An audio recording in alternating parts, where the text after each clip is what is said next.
This is the board state. We took about an hour of clearing. So you won't be able to hear that, unfortunately. Covered some really cool ground. But yeah, I'm excited to talk about gaming for a little while. I guess we were talking about gaming though. It's all game related. Yeah. It's all related. The board state Reality is a is game, a guys. podcast Yeah, where is a we discuss articles in relation to game design for social good. We're doing something a little bit different this week. What we did was, rather than me and Jack just pick the articles, we actually had Alika pick an article as well. So let's just go around, introduce everybody again. So I am Jeff, Mr. V. We'll just go straight down. Alika, who art thou? I am Alika Swanai here. I am the artist of the Theory Craft This Game team. I introduced myself as a conspiracy theorist before, but oh, sorry. Go ahead with your Shihu one more time. I interrupted you. Woo, yeah. Right. So, like I mentioned, we aggregate articles from the week, and we pick one particularly for each of us that stood out. So I'm gonna go first this week, and then I think followed by Jack, and then Alika. So we got 3 articles to talk about. And the way we'll do it this week, guys, is I'll go over, if it's your article, you can go over it first, and then we'll give our comments after you go over it. Okay, cool. So I picked this article. This is from reportdoor.com. This is the last 12 months have changed board gaming and tabletop RPGs forever. And why I picked this, and there's again, what's cool with doing it this way is we get one article, right? So I'm like going through all these articles. Normally, well, we started with 10, Jack. Remember that? We had 10 articles, yeah. right? Took And us an then we hour. would just like talk for like 2 hours. So then Yeah. we started that, and you know, it's not really. It's the editing, really, right? Is, you know, having to edit everything down and take out Jack's potty mouth throughout the bleeping his verbiage throughout the cast. But it was the editing. So we went down to 5. So now we're gonna do 4. Alan's missing today, which is he was on the last cast. He may return, and if he does, we'll go back to 4. But so I picked this article because what it really does is it goes through kind of a bird's eye or macro view of what happened in 2020 in tabletop gaming, right? So some of the things that stood out was brick and mortar stores, as you can imagine, were having a tough time. Interesting enough, not our main brick and mortar store. So Armchair Adventure in Hawaii did really, really well. And that was even working reduced hours. And I think part of that is just the culture here in Hawaii. We support locally run businesses as much as we can. So we were going out of our ways to go and just buy stuff, even if we weren't really even playing them. We would go over there almost like we had like an upkeep or rent to pay by going over there and just, you know, just helping out. And actually, it's Keith's store. I keep calling it Rob's store, but now it's Keith, the new owner. Tabletop games went digital. That was a huge shift with things like Tabletop Simulator, where you could play these analog games in a digital space. That was very, very cool. We did that as well, Jack, when we were doing some play testing. We never really got around to playing board games on Tabletop Simulator, did we, Jack? I think we played Magic once. I mean, I have, but you didn't because you Yeah. was preoccupied with Hearthstone. Oh, not even, bruh. Bruh, no. The season dropped when you got Tabletop Simulator. So I know when you started to be hooked on. I've never stopped playing. I've never got rehooked. Well, Jack. I mean, He's been hooked. we in Vico then. All right. So yeah, tabletop games with digital. That's very cool. I didn't really go over this crowdfunding stuff because Kickstarter is always really been a thing. I don't think it really. I mean, even though it said it increased a little bit, I mean it's been increasing year over year. So I don't think it's directly contributed to the pandemic. One thing that was really interesting was labor unions. So in 2020, there's been a lot of unionization in game development. And I know that from the IT side as well, there's been a lot of unions that were forming. I think there's a whole GDC talk on it. So you can Google that and listen to that if you're interested in that. The main thing that came out of this is Magic the Gathering removing cards because of racism, Jack. That was the main thing that happened. It was the main thing, but it was a big issue. The very, very, very, very, very big issue. The biggest draw for me is this ad here. No, is really the social issue, how the Black Lives Matter affected game design, and the main thing is right here. Okay, and I guess what was happening was Eric Lang, which is someone that I still worship in game design. He's this innovative, very, very smart and cool. I actually met him as well. Game designer, originally from Canada. I think he still lives up there.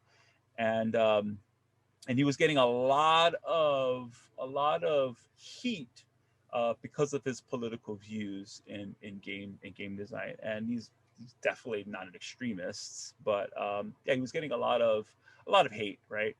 And what he ended up doing is leaving CMON, not because of this, but what he did was he basically doubled down on what he felt he should be focusing on, which is game design for social good, essentially.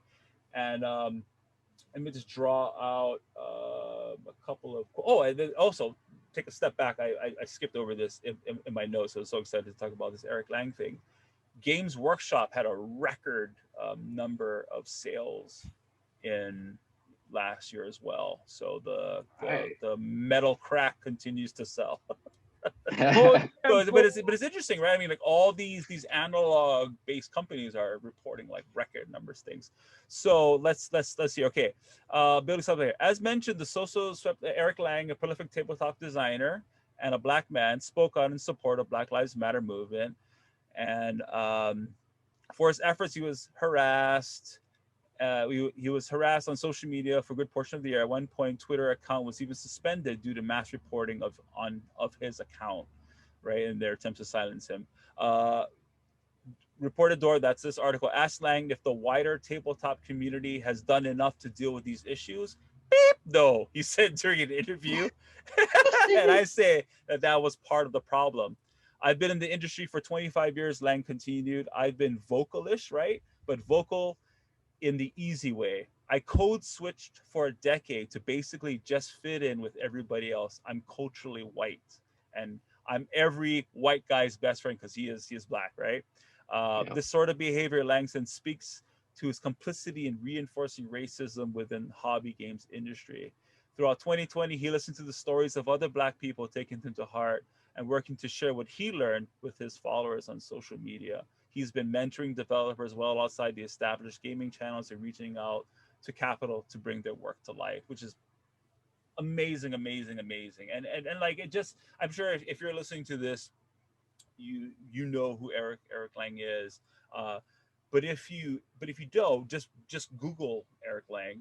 The games that he makes are just become these like blockbusters. They always oversell. Like everybody that is a tabletop collector will have a good portion of Eric Lang games, if not at least at one, because the games that he makes are really, really good. The first modern board game I played was one of his. That's right. Right? That's right. And it's so influential. When you play it, it's just so influential on you. But I think, well, not every, but the majority of the good games that you'll play, which next week I'm going to talk about a controversial issue that I just found out about today. And I'm not going to talk about it. I'm going to try not to talk about it. But one of the designers that, and it's not Kingdom of Death Monster, I'll just say that. But one of the designers that I look up to is kind of a racist. it's like, it's kind of come out. It's like, yeah, well, I mean, and not like reading between the lines and like, because I looked into it, like when I saw this kind of like people were starting to talk about it. And when I looked into it, and I looked into what he was like saying and things like that, and then I looked at the games, I'm like, oh my god, like it's kind of like, it's kind of like one of those movies where it's like he was dead the whole time. Like what? Oh, like how did I not see this? Sixth Sense moment. Oh, spoiler, bro. Anyways, I can't wait to see that comment. I was so into your show until you spoiled Sixth Sense for me. Yeah, right. But anyway, The Titanic sank. Go ahead. Yeah, Yeah, I'll just give a hint. It's one of the heaviest games and game designers. The most, and he is known for his historical accuracy. And it's like, listen, this guy. listen. I was like, whoa. Uh-oh. Okay, I think I know who you're talking about, but I'm gonna save it for next week. Yeah, totally. Thank you. But yeah, so beef.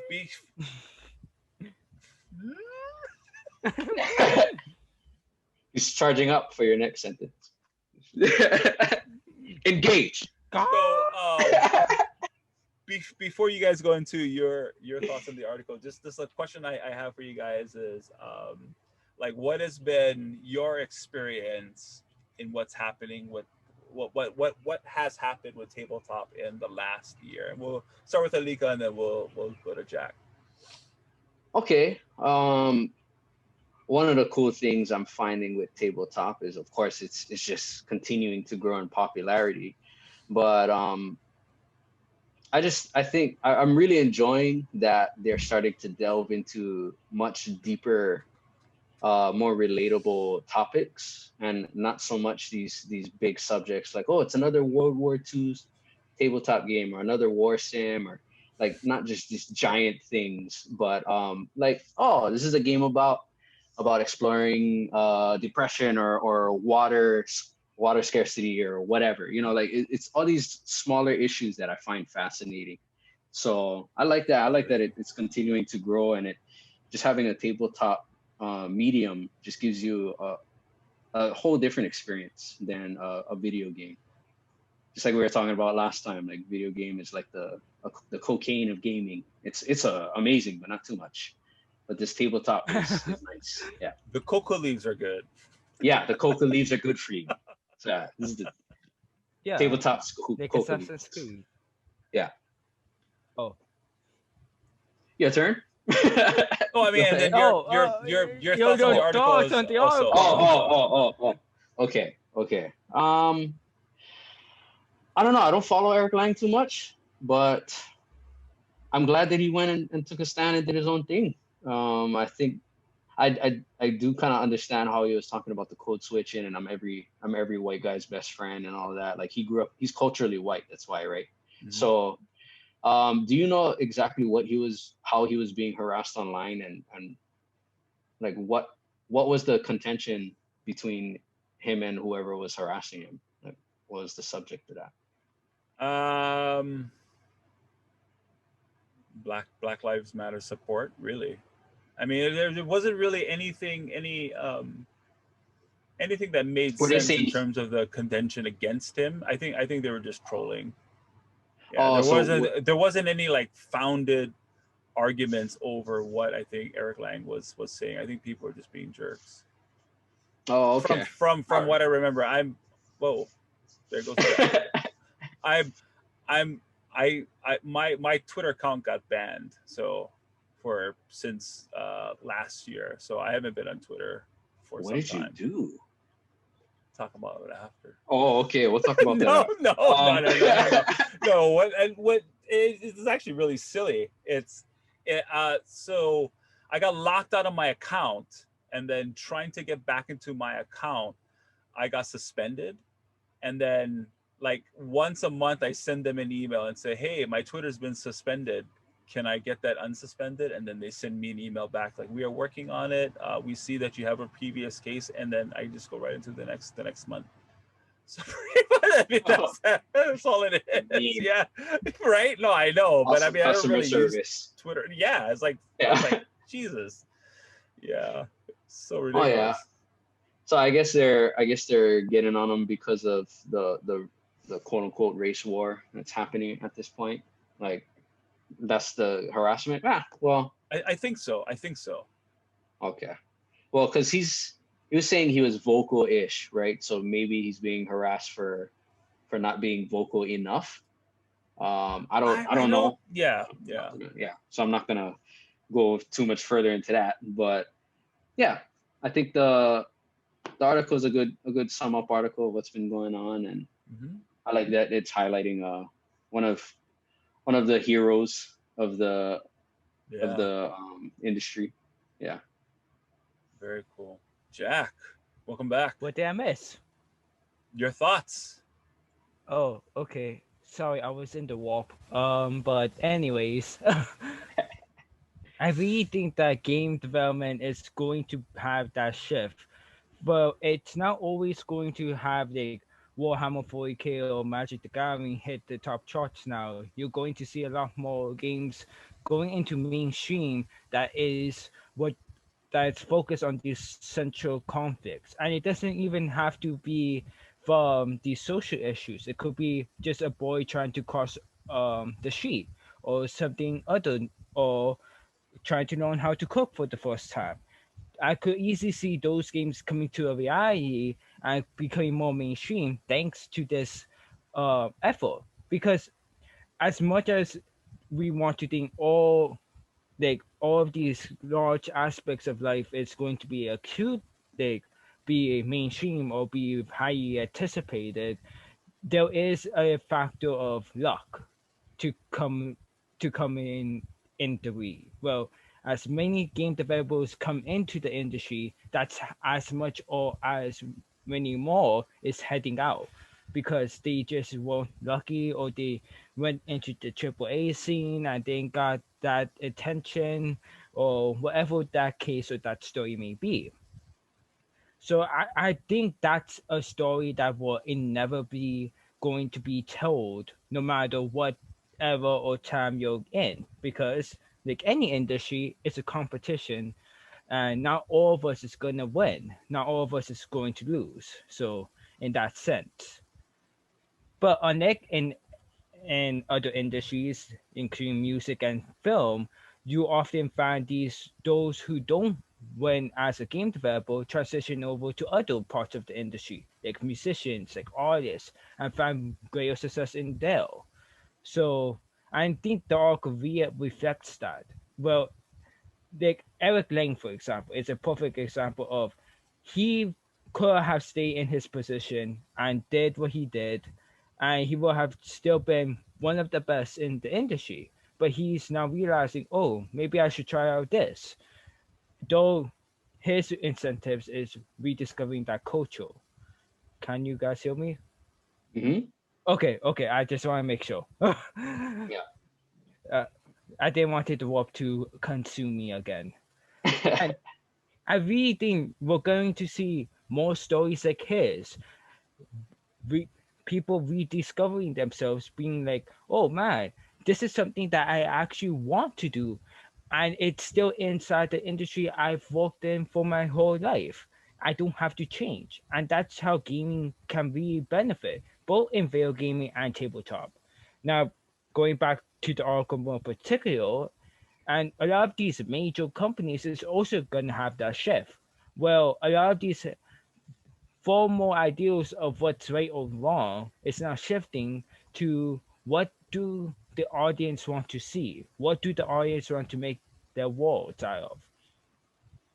And I find it funny you mentioned Warhammer 40K because a lot of people knows how grim and dark, especially in the article, they re-emphasize the success Warhammer 40K is, and a lot of people knows that it's the high tier of cardboard crack addiction. So it, but the thing with these things, if they want to still be at that level, they need to change and accommodate to the audience because the audiences are changing and their tastes will ever change. So overall, I really think that those changes, though maybe drastic today, can very much end for the better. and it it's a very deep article. So if you want to read it, I highly encourage you. Just be aware that it may take a few times here and there to re-understand where it's coming from. But one thing I want to point out is crowdfunding during a pandemic. I'm not too sure if you guys touch on this when I was in the warp, but like Force Heaven, warm warm modular table, stuff that all gamers have a somewhat experiences from is one of the most best-selling fundraisers raised for tabletop gaming, and that's Warm Warm Warm World Modular Table. Only has 7,000 backers, but it grows over $8 million this year. So it's not like audiences are gonna go away. It's just that different medias for different people. And this is where we're going to see gaming shift as a whole for the better. Cool. Thank you for that, Jack. I All was just right. looking at this. So tomorrow afternoon, I'm gonna be in here. I get to see Oh, okay. all the. Did you Mhm. guys see that YouTube I Ooh. did not. I uh saw The Salma policy? Hayek went under trance to shoot film Sultry Snake Dance. what? Um, Say that kind of again? interested. To the right, Salma Hayek went under Oh, trance to shoot film Sultry Snake Dance.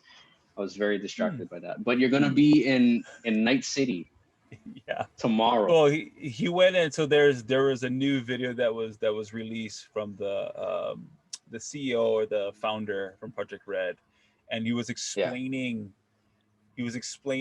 again, apologizing. And this is game related. This is game related. And he was, It's definitely game he was apologizing, for what happened. But then he also was breaking down, um, and I think the analogy that I said earlier this morning is perfect. Like they literally tried to make a PlayStation game in 1984.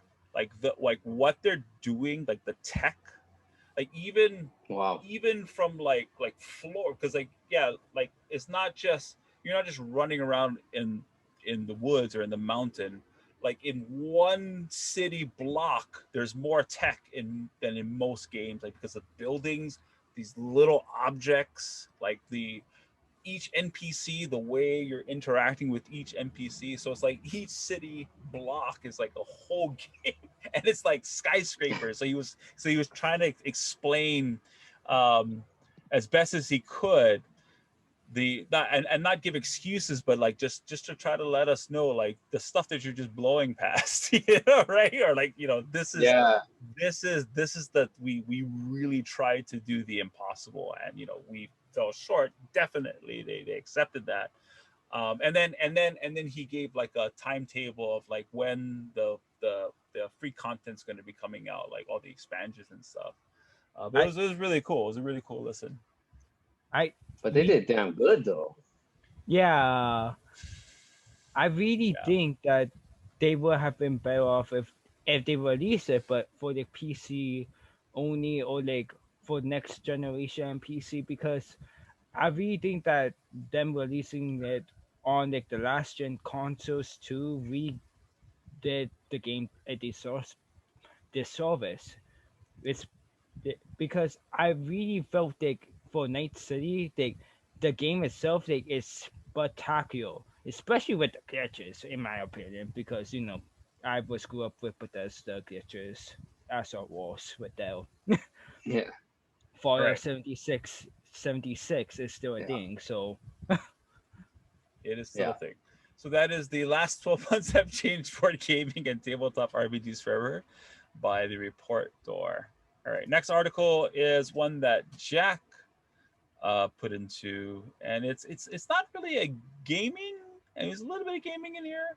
But I'm really interested to hear why you selected this, Jack, and your thoughts on it. And it's the Daily Eastern Times Eastern Students Share Hobbies by dailyeasternnews.com.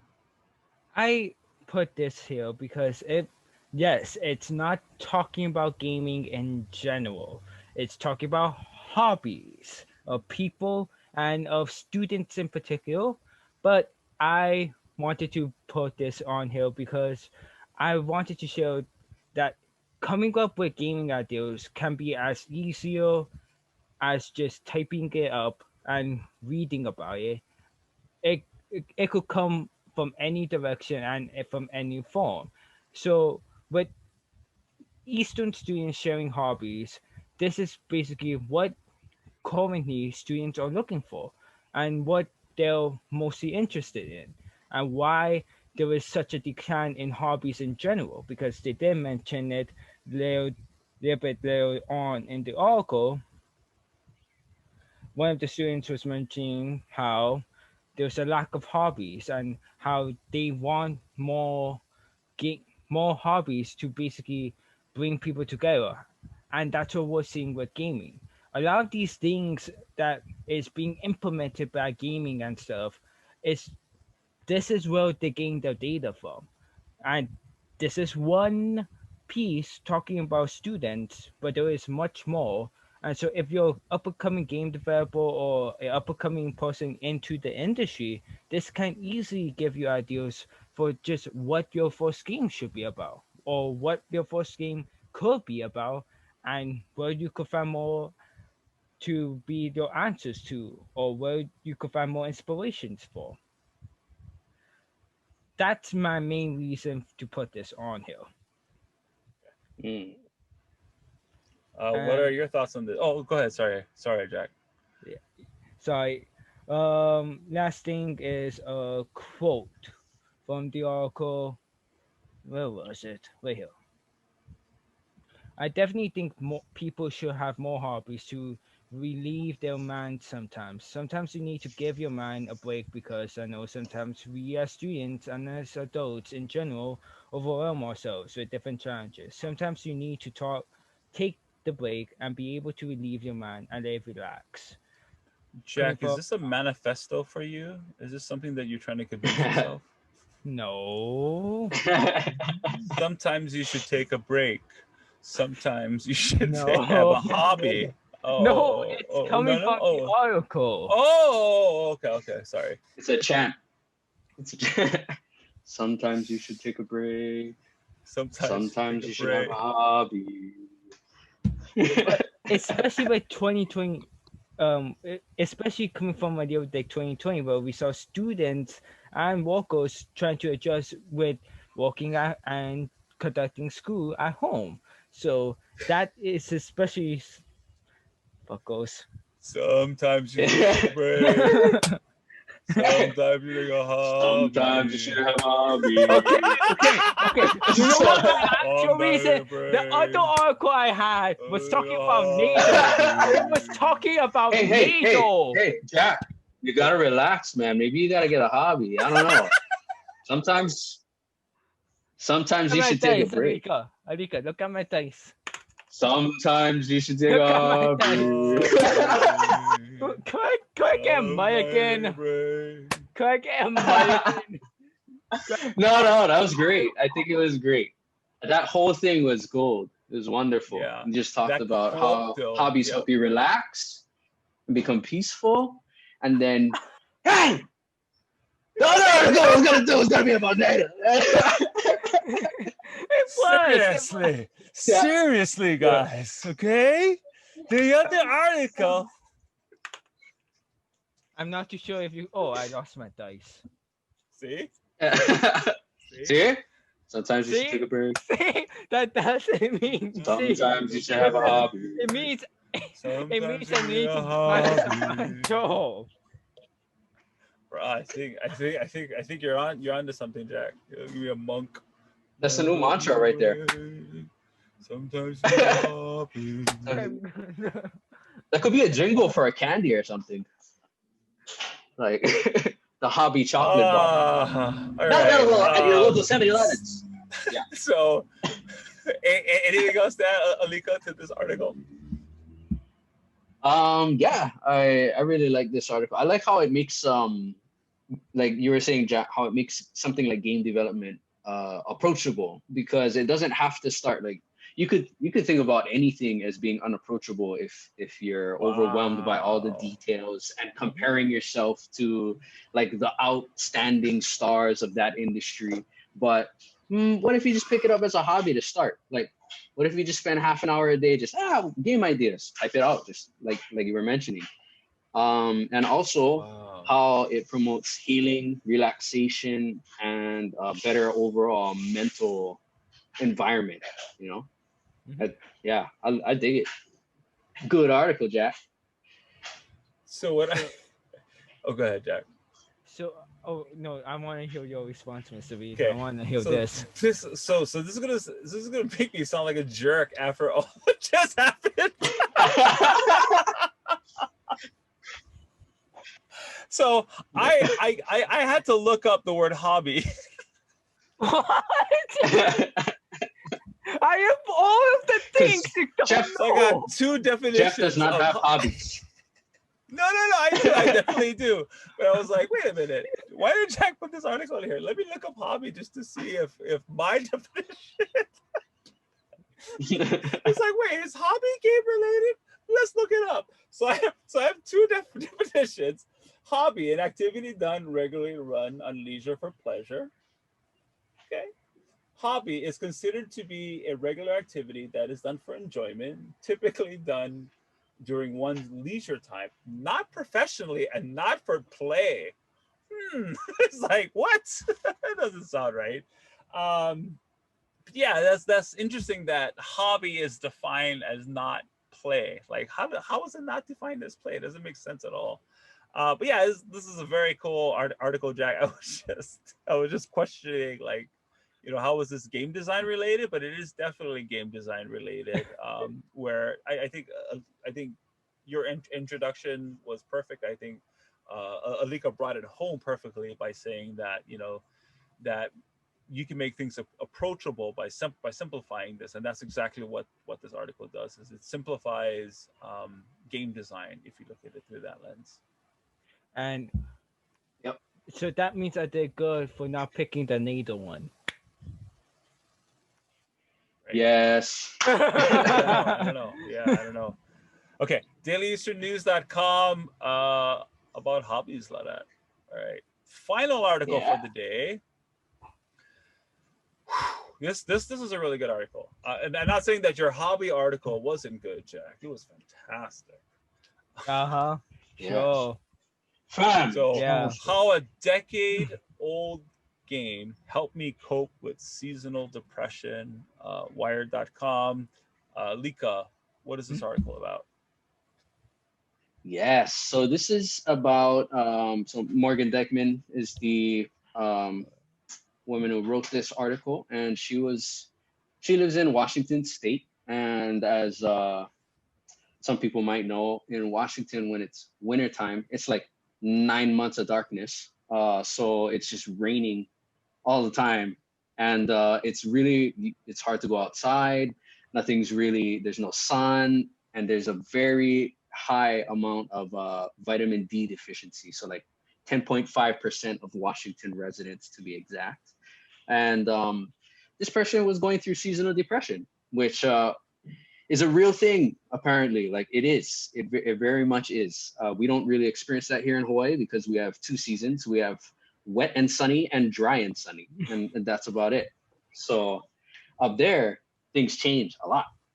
And what she did to cope with it, I believe it was her husband that bought her a Xbox One, and she went around and asked her friends, like, hey, I just got a new console. I haven't played video games since I was a teenager. What should I play? And they said, oh, just pick up Skyrim. It's pretty cool. And they described it to her, and they were saying, like, yeah, it's this fantasy game with like dragons and Vikings and cat people. And she was like, okay, I guess I'll try it out. So she tried it out, and she found herself starting to become excited. Like she had lost this feeling of motivation, excitement, joy in her life during this bout of seasonal depression. And this game gave her an opportunity to explore a world that she'd never been in before, and that she started to get excited every day, where she would go out and she would go and talk to random NPCs, and they would always give her a new quest when she would talk to them. So she became excited about, or started to look forward to talking to strangers in this game. She would go out, particularly she liked the alchemy in the game, or making potions. So she would go out and discover new plant species, and she would get excited every time. She loved discovering new species, making potions, and using them in her gameplay experience. Now, the fascinating thing that I love the most about this article was that after the season, or after the sun came back, when it came back, she went outside again, and she actually started building off of her experience in this virtual world to act out these things in the real world. So she started going out. She lives on 5 acres. So she started going out into her woods and looking for plants and finding what kind of, like, these berries, what do they do? I want to find the properties of these berries. Maybe I can make something out of this. Maybe I can eat these. Which ones can I eat?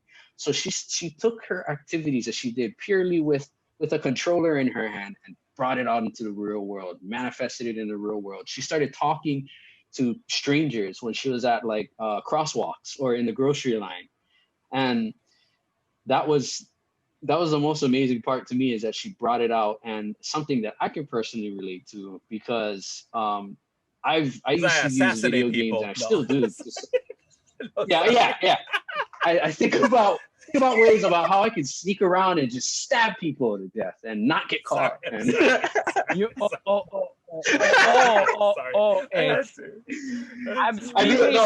gonna say something. I'm speed racing down Haleiwa against the cops. Yeah, right. No, but seriously, okay. Anyway, that's not illegal activities aside. Like, that's how I learned the timing of how to show.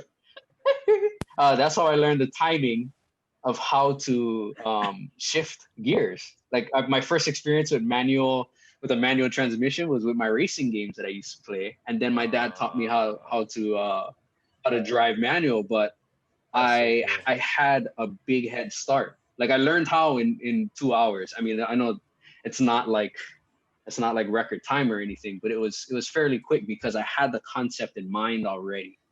Also, like, I practiced martial arts for a number of years, and I used to practice my pacing and my distance by playing UFC 2. Okay, like, I used to play UFC 2 because it's a sim. I was like, I practiced not in dragon uppercut, my Hadoukens. Yeah, right. Hadouken. Yeah. My Hadouken got really, really good, guys. And so I would play UFC 2 because it's a fighting simulator, and I would practice little techniques like that, of course, so, and I would apply that. And I used to tell my instructor that, like, I practiced this all morning, and I'm glad I got to use it. And then he was like, "Oh, what do you mean you practiced this all morning? Like, who are you practicing against?" Like, I was playing UFC 2, and it would turn out. I got better at paintball because I would apply the tactics that I would use in Call of Duty. I know, I applied the tactics I use in Call of Duty in paintball, and I started training so that I could do the same thing my character could do in Call of Duty in paintball, and I got pretty good at paintball. So this article particularly spoke to me. So that's what it's about. Very cool. What are your thoughts, Jack? Can you hear me? Yep. Okay, awesome. Yep. The warp was getting to me again. But honestly, like, I could see this article because I think this article is the best one of the night. So yeah. But it really is something that I feel like it's not a competition. Yeah. The award for best article of the night goes to. I'd like to thank my family. I'd like to thank you guys so much. It's been a long time. Been doing I found this article. I've been trading my whole life on article finding, and I knew that a moment like this would come. What? It just feels good to get some recognition, man. Oh my god! It just feels really good. Thank you guys so much. Okay. Sorry, Jack. Sorry. Go ahead. Continue, Jack. No, but whole story is so they can be said with a lot of games, especially mine, because for me it wasn't Skyrim, it was Star Wars: The Old Republic, and it was just me experiencing Mm, that world, talking to the guilds, experiencing RP, experiencing PvP, experiencing Milsim, all of the things that would inevitably lead me to, oh, I'm getting into airsoft and I like doing roleplay. Maybe I want to try milsims. Oh, I'm getting into airsoft. Maybe I want to try just that PvP aspect that Soto taught me, and so on and so forth. Oh, I'm getting into history now. Maybe I should learn all of the lore that, like how in Soto, if you do it, then you will gain an achievement or more abilities and stuff like that. And so like games can mm, really be like how you were saying last week, it can teach people even though they don't necessarily mean to. We saw with Assassin's Creed yeah. doing end of the year special. Well, one of the articles that was on there was talking how Assassin's Creed helped the student understand the Caribbean.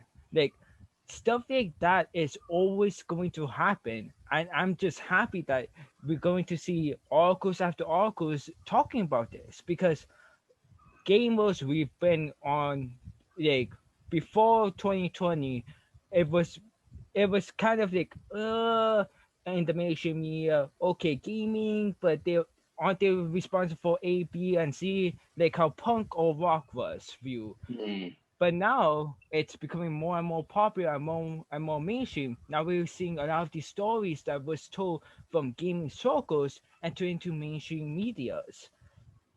And we're yeah, only going to it's see like more of legit them. now. Yeah. Yeah. Because not only that, not only they're talking about Skyrim, but now they open up into another wave of current forms. So they could be talking about older games such as Monkey Island or uh, KOTOR or Armor 2 or Armor 3. Those older games that hasn't really been having that much community outlook, but these oracles now they can really find a new reinvigoration and a new spotlight. Another day, this ain't part of the oracle, but so it's gonna be on Discord chat. Dovaki, no, no, I Oh can't yeah, yeah, sing. yeah. Okay, ba ba ba ba ba ba ba ba ba One of our ba good ba ba friends, ba ba. one of our good friends knows that whole song word for word. Maybe you should just play it when I'm butchering it. They play like an audio version of it. I have no Yeah. idea what's going on right now. Oh, you don't, Check chat. Check Jeff. chat. You don't know that song Dovahkiin, Dovahkiin. Da, da, da, da, Dovaki, da, da. da da da One of da our friends da used to da sing da that song da da all the da. time, Uh, all the time. I think I Dragonborn. know. Yeah, I think I know. Okay. Yeah, I know who you're So talking about. Yeah, I'm uh, good. I forgot to say the quote from it. So I'm gonna mind Hmm? if I say the Okay. quote right Yeah, before you run? Okay. yeah, go for it. So Yeah. this is coming from uh towards the end of the article. This is coming from a therapist named. Let me go back up and find the therapist's name.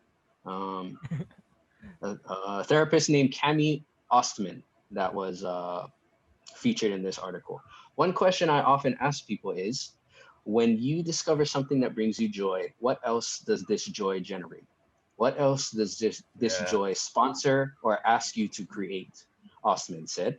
Like when you're playing the video game and expecting the joy or experiencing the joy, can you bring that feeling to other areas of your life? Does it make you think of other things that you love? We are always expanding the ways joy manifests in our life. I love that quote because it it's a great way to remember to anchor when you experience joy. How do you expand that and not just Wow. Hmm. not compartmentalize your joy to one thing? Expand it in For, everything else. for me, Wow. this quoting from the oracle, this one actually speaks to me. When hope and simulation and or whisk away, like in winter or during the pandemic, suddenly all the things we will do to cope with stress, anything you might normally do to simulate. I feel like I feel like the moment I stop talking, I'm gonna hear, oh, let's do this. Just finish it. Just finish it. Don't worry. Just finish the quote. I don't know why you think that. We I'll don't ever drink water, and then I can't do it while I'm drinking water. Okay, go. Okay, Would go. you accomplish anything you might normally do to simulate all those happy chemicals like oxygen in your body? All those things are taken away astrocytes. Okay. Oh, I gotta put that in the intro. I know, I gotta put that in the intro. And we're over there drinking water, and he's like, yeah. That sounded like a recording of Hitler's speech, man. whew, Towards the end. It was an Offen's rights. No, but honestly, you could go to the article and read it for yourself. Yes. But honestly, Right. it's going to be one of those things. Well, especially with the pandemic, we're going to see more of. Yes. Okay. Thanks, Jack. Yeah, thanks, Jack. All right. Yeah. Okay, cool. Yeah, you basically kind of said anything I would say, but I'll definitely add just a couple of things. Number one is it's really well written. Like it's a really well written journey, almost like a little novel, you know, on her experience of some slight hesitation, playing the game because stories are about where you were and what you became, right? Like it doesn't matter where you arrive, but like how that change happened. And this story really encompasses that. And then also depression. There's like this one part in the story where she talks about not having the energy to go out and hang out with her friends or talk with her friends, you know, so she just went right back into the game. But all of that aside, I think the biggest thing that stood out for me is what you touched on, is how she was able to translate things from the game, take them outside, and like go in her 5 acres and start looking at berries and things like that. That was like really cool. That it sparked this interest in her mind, you know, to go and explore and look at these berries differently that maybe she didn't before, but because she spent so much time in this game, she brought that outside. It was very, very cool. Yeah. All right. Excuse me. That is how a decade-old game helped me cope with seasonal depression. So that's our final episode. Any closing comments, guys? Question of the day. Mr. Oh Reed? yeah, question of the day in the show Do we have a notes. question? I don't have my show notes open. Go ahead, Jack. Read it up. Okay, let me do this, Jeffrey. I By will Paul. speak. What is the most difficult part of the gaming design process? Paul, Jeff's friend. What's your take, Jeffrey? I'm curious on what's your take. You want me to start? The most difficult part of making a game? That was great, Jack. Thanks for your NPR impersonation. Yeah. No, what is I don't know what the most difficult thing is.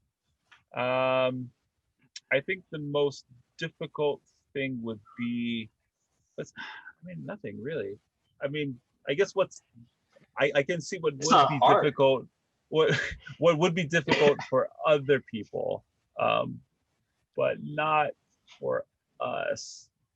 Is everybody seeing the same vision? I think that is the most difficult. Like the team members seeing the same thing, I think is the most difficult. But otherwise, play testing, getting other people to play your game, and then say how horrible it is, and then having to go back and like think about it objectively and changing your game, I think would be really difficult. But I mean, I don't know. Yes, you're asking the wrong guy. Okay, thank you for that, Jeffrey. Next we're gonna have Oh, I like this, Jack. Jack, can you talk like that all the time when we're in meetings? This is a smooth. You should do that with like Kay. You don't have to do this though, because I can imagine it get a little tiring. But I mean, like, hi, Kay. Okay. Good to see you. Kay. You always gotta lean forward, yeah. Even though the mic's here, you still gotta lean forward. Yeah. Right? You have to. Thank you, Jack, for that wonderful question. I think the most difficult part of it is that, like what Jeff said, was the cohesiveness of every part of the game making process. Because there's like I'm taking care of art and production. You and Jeff take care of like the research and mechanics and all of that. And I guess if you can do it all yourself, great. I think the most difficult part would be finding time. But if you could do, there you go, time management. Nice. Right. Yeah. And if you're working with a team of people, then the most difficult part would be the cohesiveness of the vision between everybody. Because other than that, it's really it's a process. If you just stick to the process, you'll be fine. If you stick to the process and set up a schedule, everything is pretty good in terms of game design. Thank you for that again, Lika Safina Nahe. Okay.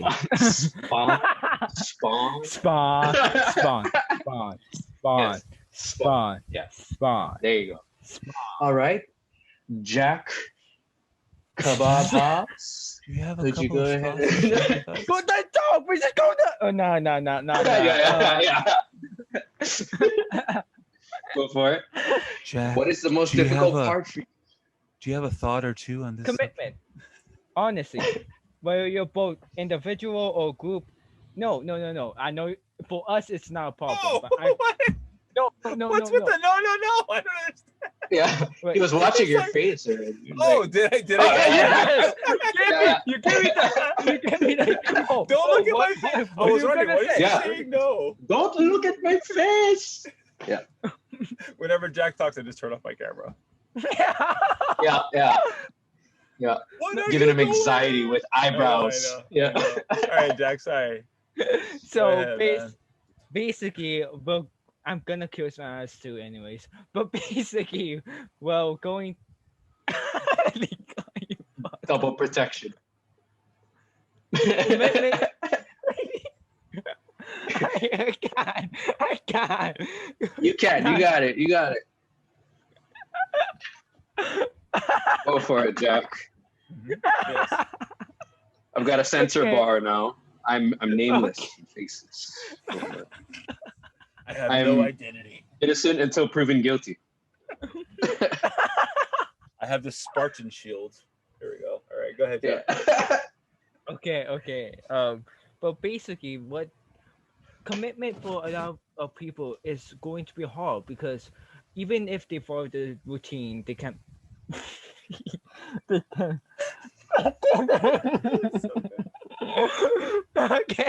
Okay, Star Trek. Okay, but no, commitment right now for a lot of people can be difficult, and commitment can be from I want to continue this, but it's not giving me money right now. So why should I?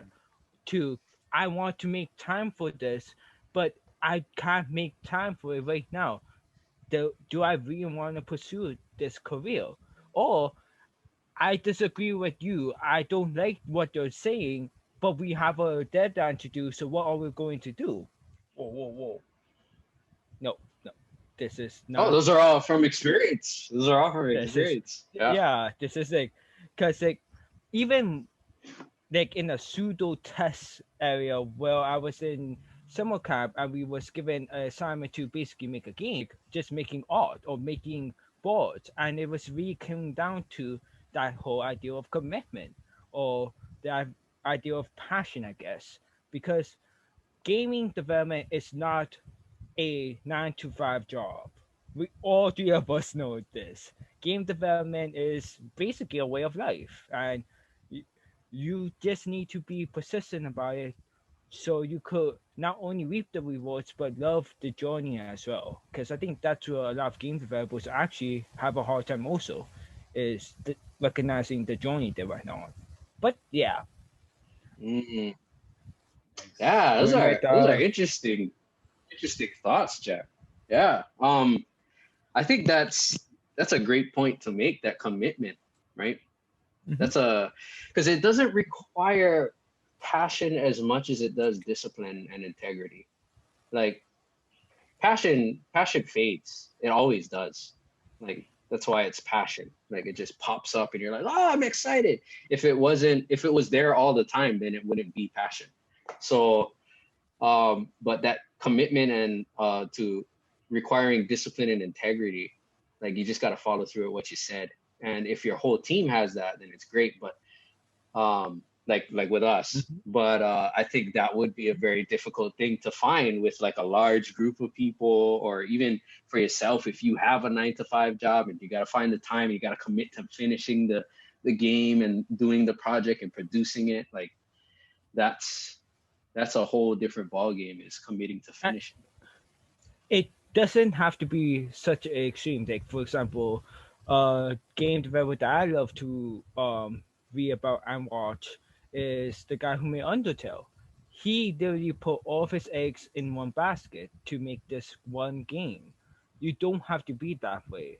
Commitment can also be, oh, I want to make this game, but I want to find the time to do so. So yeah, Yeah. just find that inner strength. All right. And where can they send us emails, Jack, if they want to bother us? At theboardstate@gmail.com. That's going to do it. Thank you all for listening. That's the only way I could remember it. Huh? At the No,